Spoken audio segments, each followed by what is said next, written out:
पंजाब में फोदकी पर खाना पकाने की पाबंदी, इस पाबंदी से आवाम को क्या फायदा होगा और क्या वाकई पंजाब में फोदकी के मौके पर खाना पकाने पर पाबंदी लगा दी गई है, आइए जानते हैं।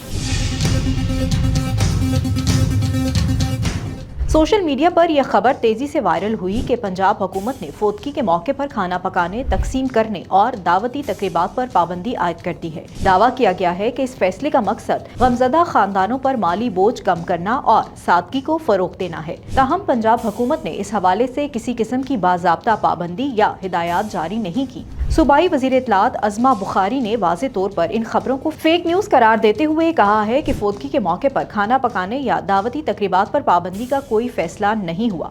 फोदकी पर खाने की पाबंदी से मुतालिक खबरें दुरुस्त नहीं और सोशल मीडिया पर गर्दिश करने वाला दावा गुमराहकुन है। आवाम से अपील है कि गैर मुसद्दका खबरों पर यकीन करने से पहले मुस्तनद ज़राए से तस्दीक करें। अपडेट्स के लिए देखते रहिए VNews.pk।